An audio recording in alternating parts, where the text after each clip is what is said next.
गौतम बुद्ध का जीवन हर किसी के लिए प्रेरणादायी है। गौतम बुद्ध बौद्ध धर्म के प्रवर्तक थे।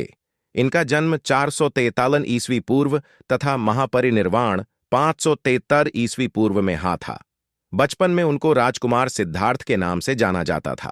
बौद्ध ग्रंथों के अनुसार गौतम बुद्ध के जन्म से 12 वर्ष पूर्व ही एक आर्षि ने भविष्यवाणी की थी कि यह बच्चा या तो एक सार्वभौमिक सम्राट या महान राजर्षि बनेगा।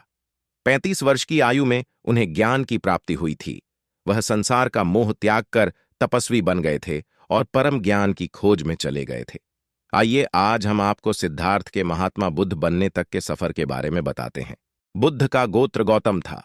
बुद्ध का वास्तविक नाम सिद्धार्थ गौतम था। उनका जन्म शाक्य गणराज्य की राजधानी कपिलवस्तु के निकट लुम्बिनी में हुआ था। बुद्ध के जन्म के 7 दिन के भीतर ही उनकी माता का देहांत हो गया था। उनका पालन पोषण उनकी मौसी गौतमी ने किया था।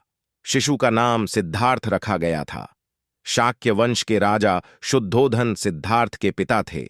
सिद्धार्थ के जन्म से पूर्व हुई भविष्यवाणी से परेशान होकर उनके पिता ने उन्हें तपस्वी बनने से रोकने के लिए राजमहल की परिधि में रखा।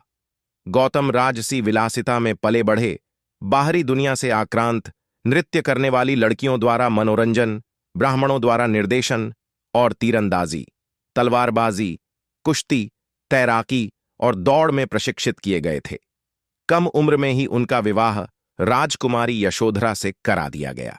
दोनों का एक पुत्र भी हुआ जिसका नाम राहुल था।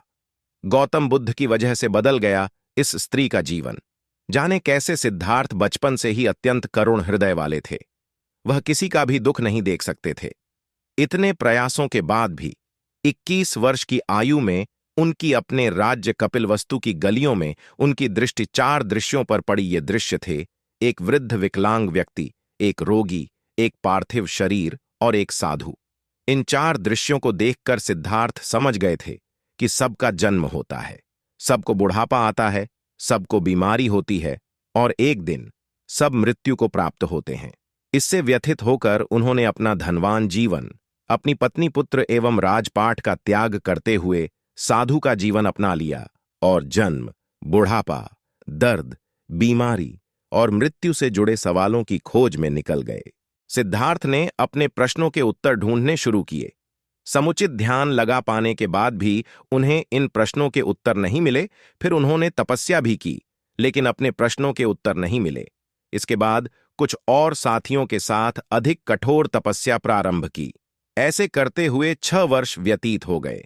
भूख से व्याकुल मृत्यु के निकट पहुंचकर बिना प्रश्नों के उत्तर पाए वह कुछ और करने के बारे में विचार करने लगे थे। एक गांव में भोजन की तलाश में निकल गए। फिर वहां थोड़ा सा भोजन ग्रहण किया।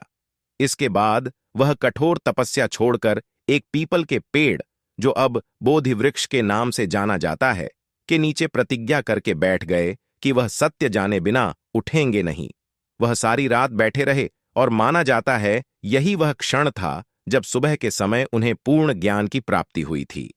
उनकी अविजया नष्ट हो गई और उन्हें निर्वण यानी बोधि प्राप्त हुई और वे 35 वर्ष की आयु में बुद्ध बन गए। बुद्ध को शाक्य मुनि के रूप में भी जाना जाता है। 7 हफ्तों तक उन्होंने मुक्ति की स्वतंत्रता और शांति का आनंद लिया। प्रारंभ में तो वह अपने बोधि के बारे में दूसरों को ज्ञान नहीं देना चाहते थे। बुद्ध का मानना था कि अधिकांश लोगों को समझाना बहुत मुश्किल होगा। मान्यता है कि बुद्ध को स्वयं ब्रह्मा जी ने अपने ज्ञान को लोगों तक पहुंचने का आग्रह किया था। फिर वह इस पर सहमत हो गए। इस तरह उन्होंने अपना पहला धर्मोपदेश उत्तर प्रदेश के वाराणसी के पास सारनाथ में अपने पहले मित्रों को दिया था,